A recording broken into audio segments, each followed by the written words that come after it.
Olá, tudo bem?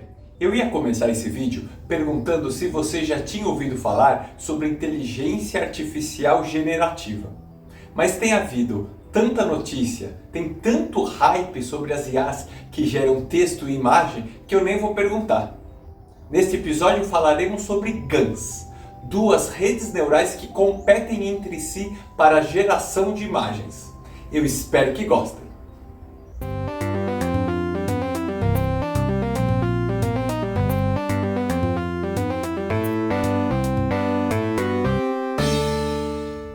O meu nome é Ângelo e eu sou professor de Inteligência Artificial no Instituto Federal de São Paulo.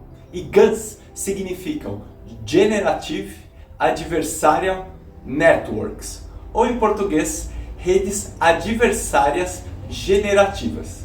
E se você tem acompanhado bem os 3 últimos episódios aqui do canal, que eu falei sobre Deep Learning, mas principalmente o primeiro deles sobre redes convolucionais, vai ver que uma ideia simples e genial foi utilizada para capacitar as redes a não só reconhecer as imagens, mas também a gerar essas imagens. Eu vou supor aqui que você já assistiu ao episódio 21 e que já conhece a rede convolucional. Ela possui filtros de convolução para extração das características construtivas da imagem, subamostragem para diminuição da dimensionalidade dos dados e uma rede neural totalmente conectada para a classificação da entrada com base nos dados recebidos. Mas essa é a rede para classificação de imagens. Hoje a gente quer uma rede para gerar imagens. E aí, o que você acha que devemos fazer? Alguma ideia?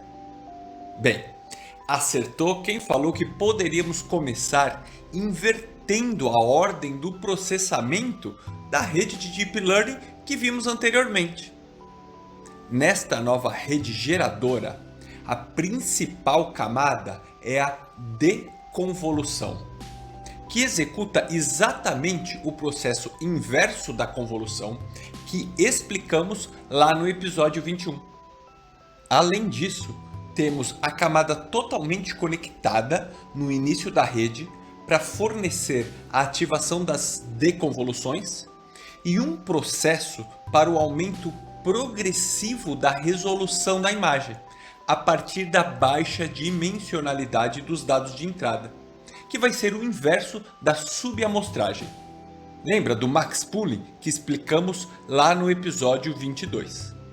Mas, se a ideia é utilizar a deconvolução para produzir uma imagem na saída da rede neural, o que será que vamos colocar na entrada da rede? Bem, no nosso caso aqui hoje, vamos inserir na entrada do modelo neural apenas um número aleatório, que será chamado de semente. A semente para alimentar a entrada da rede pode ser entendida como a ideia de dar partida em um motor, ou como dar um start em um jogo. Para que a rede possa iniciar o seu processamento, nós colocamos um número aleatório mesmo em sua entrada que servirá apenas para ativar toda a sequência de computações que serão realizadas pela rede.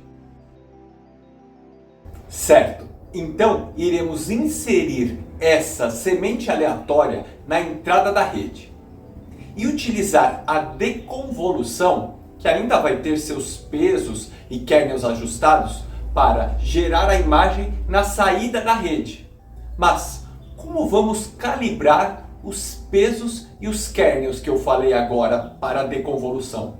Ou seja, como vamos treinar a rede geradora de imagens?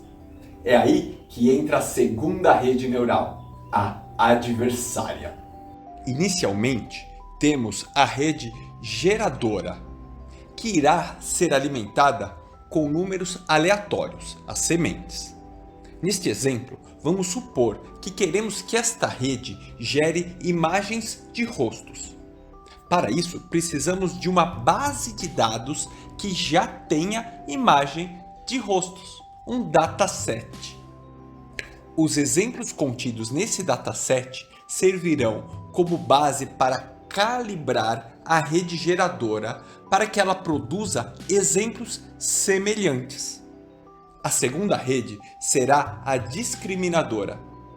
Ela tem função apenas de classificar a imagem na sua entrada como uma imagem real, ou seja, vinda da base de dados original, ou uma imagem falsa, ou seja, criada pela rede geradora.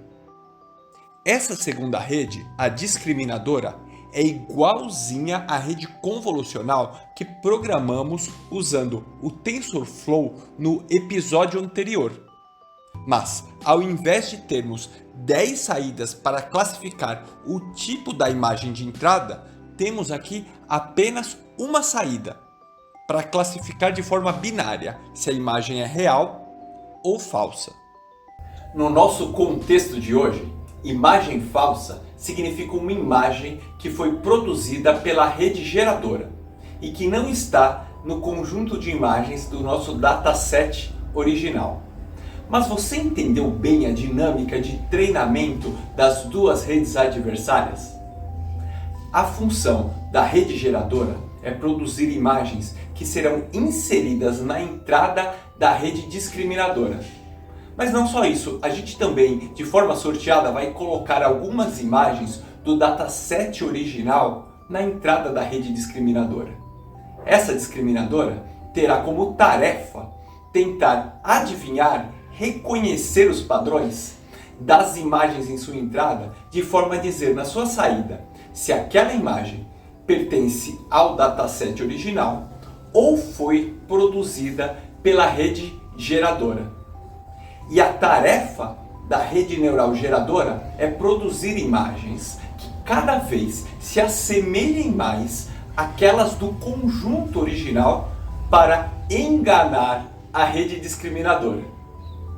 No início do treinamento, na verdade, as redes estão totalmente descalibradas. Então a rede geradora irá produzir imagens que se diferenciam muito da base de dados original. Na verdade, as imagens produzidas por ela mais se assemelharão a ruídos. Mas a rede discriminadora também é muito ruim em diferenciar ambos conjuntos de imagens. A chave aqui é evoluir as duas ao mesmo tempo. Não vai funcionar essa dinâmica se você já tiver uma rede treinada e a outra for ser calibrada do zero. As duas têm que ser treinadas simultaneamente. Por quê? Cada vez que a rede discriminadora errar, por exemplo, se ela disser que a imagem na sua entrada pertence ao dataset original, mas na verdade ela foi produzida pela rede geradora, ela terá seus pesos calibrados. O contrário também vale. Se ela disser que a imagem é produzida pela rede geradora, mas na verdade tiramos do conjunto original, ela também será ajustada. Então, à medida que as épocas de treinamento passam, ela vai ficando cada vez melhor em diferenciar as imagens. Mas a gente também vai ajustar os pesos da rede geradora. Cada vez que a rede discriminadora conseguir saber que aquela imagem não é real e que foi produzida pela rede geradora, os pesos dessas imagens, dessa rede, também serão ajustados. Então, à medida que as épocas passam, as imagens produzidas pela rede geradora se assemelharão cada vez mais ao conjunto de imagens original do dataset para enganar a rede discriminadora. No final do processo de treinamento, a rede discriminadora não é mais utilizada. Ficamos apenas com a rede geradora, porque é ela que irá produzir as imagens conforme o treinamento. Então, a rede discriminadora é descartada. Na verdade, não é bem assim. Ela ainda pode ser usada como um checador de imagens reais e fakes. Uma tarefa muito importante, né, nos dias de hoje, que a IA está sendo utilizada aí para nos enganar na política, nas redes sociais.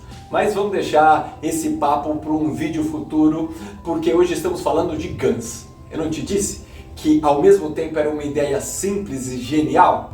Então agora vamos para o nosso desafio do vídeo, que a ideia é facilitar o próximo episódio, onde vamos colocar tudo isso que vimos hoje num código e rodar.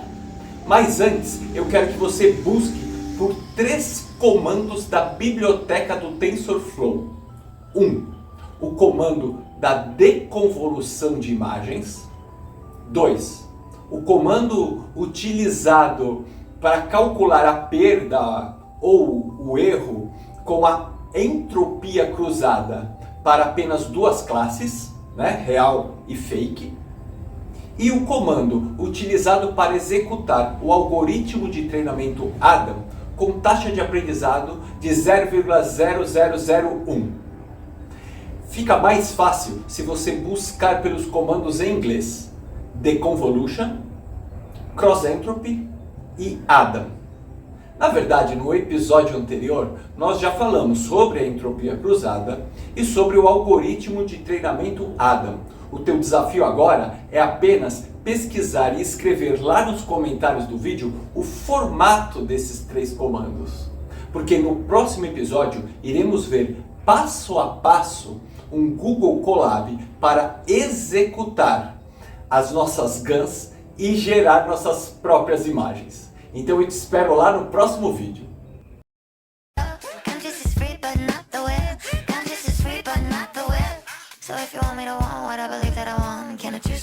Dime que debo cantar,